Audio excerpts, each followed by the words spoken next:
ರಾಜ್ಯದಲ್ಲಿ 2 ಹಂತಗಳಲ್ಲಿ ಲೋಕಸಭಾ ಚುನಾವಣೆ ನಡೆಯಲಿದೆ. ಏಪ್ರಿಲ್ 26ರಂದು ಮೊದಲ ಹಂತದ ಮತದಾನ ನಡೆಯಲಿದ್ದು, ಲೋಕಸಭಾ ಚುನಾವಣೆಯ ಪ್ರಚಾರ ಕಾರ್ಯ ಚುರುಕುಗೊಂಡಿದೆ. ಸಖತ್ ಕುತೂಹಲ ಕೆರಳಿಸಿರುವುದು ಮಾತ್ರ ಮಂಡ್ಯ ರಾಜಕೀಯ. ಈ ಕ್ಷೇತ್ರದಲ್ಲಿ ಎಲ್ಲ ಪಕ್ಷಗಳು ದಿವಂಗತ ನಟ ಅಂಬರೀಷ್ ಅವರ ಹೆಸರನ್ನ ಎಳೆದು ತರುವುದರೊಂದಿಗೆ ಮತ್ತೆ ರಾಜಕೀಯದ ಕೇಂದ್ರ ಬಿಂದುವಾಗಿದ್ದಾರೆ ನಟ ಅಂಬರೀಷ್. ಕಾಂಗ್ರೆಸ್ ವಿರುದ್ಧ ಬಿಜೆಪಿ ಜೆಡಿಎಸ್ ಮೈತ್ರಿ ಮಾಡಿಕೊಂಡಿದ್ದು, ಮಂಡ್ಯ ಅಭ್ಯರ್ಥಿಯಾಗಿ ಎಚ್.ಡಿ. ಕುಮಾರಸ್ವಾಮಿ ಕಣಕ್ಕಿಳಿದಿದ್ದಾರೆ.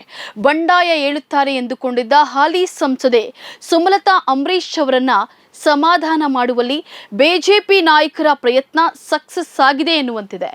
ಇದೇ ವೇಳೆ ಸುಮಲತಾ ಅವರನ್ನ ಎಚ್.ಡಿ. ಕುಮಾರಸ್ವಾಮಿ ಭೇಟಿಯಾಗಿ ಬೆಂಬಲವನ್ನ ಕೋರಿದ್ದಾರೆ.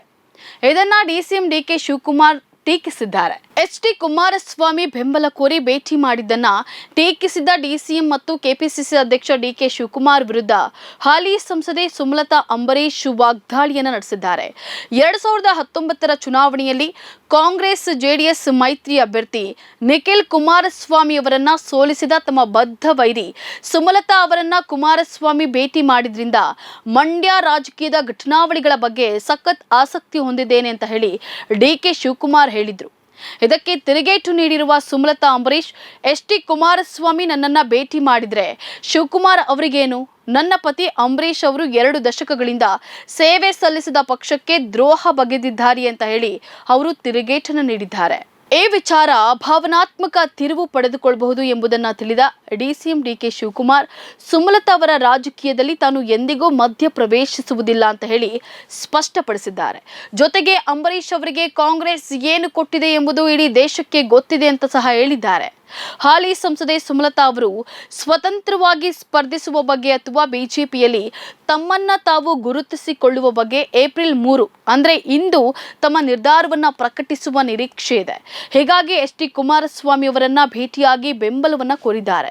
ಬೆಂಗಳೂರಿನಲ್ಲಿರುವ ಅವರ ನಿವಾಸದಲ್ಲಿ ಈ ಭೇಟಿ ನಡೆದಿದ್ದು, ಬಂಡಾಯ ಶಮನಗೊಳಿಸುವ ಪ್ರಯತ್ನದಲ್ಲಿ ಅಕ್ಕ ಎಂದು ಕರೆದಿದ್ದಾರೆ. ಜೊತೆಗೆ ನಟ ಅಂಬರೀಷ್ ಅವರನ್ನ ತನ್ನ ಆತ್ಮೀಯರು ಎಂದು ಹೇಳಿಕೊಂಡಿದ್ದಾರೆ. 2019ರಲ್ಲಿ ಸ್ವತಂತ್ರ ಅಭ್ಯರ್ಥಿಯಾಗಿ ಸ್ಪರ್ಧಿಸಿದ್ದ ಸುಮಲತಾ ಅವರನ್ನ ಬೆಂಬಲಿಸಿದ್ದ ಮಂಡ್ಯ ಜಿಲ್ಲಾ ಉಸ್ತುವಾರಿ ಸಚಿವ ಎನ್. ಚಲುವರಾಯಸ್ವಾಮಿ ಮುಂಬರುವ ಚುನಾವಣೆಯಲ್ಲಿ ತಟಸ್ಥವಾಗಿರುವಂತೆ ಸೂಚಿಸಿದ್ದಾರೆ. ಮಂಡ್ಯದ ಗಂಡು ಎಂದೇ ಖ್ಯಾತಿ ಪಡೆದಿರುವ ನಟ ಅಂಬರೀಷ್ 1998ರಿಂದ 1999ರವರೆಗೆ ಜೆಡಿಎಸ್ ಸಂಸದರಾಗಿ 3 ಬಾರಿ ಮತ್ತು 1999, 2004 ಮತ್ತು 2004ರಿಂದ 2009ರಲ್ಲಿ ಕಾಂಗ್ರೆಸ್ ಪ್ರತಿನಿಧಿಯಾಗಿ ಮಂಡ್ಯ ಕ್ಷೇತ್ರವನ್ನು ಪ್ರತಿನಿಧಿಸಿದರು. 2008ರಲ್ಲಿ ಕಾವೇರಿ ನದಿ ವಿವಾದ ನ್ಯಾಯಾಧಿಕರಣದಿಂದ ರಾಜ್ಯಕ್ಕೆ ಅನ್ಯಾಯವಾಗಿದೆ ಎಂದು ಆರೋಪಿಸಿ ಮಾಹಿತಿ ಮತ್ತು ಪ್ರಸಾರ ಖಾತೆ ರಾಜ್ಯ ಸಚಿವ ಸ್ಥಾನಕ್ಕೆ ರಾಜೀನಾಮೆಯನ್ನು ನೀಡಿದರು. 2018ರಲ್ಲಿ ಅಂಬರೀಷ್ ನಿಧನರಾದರು.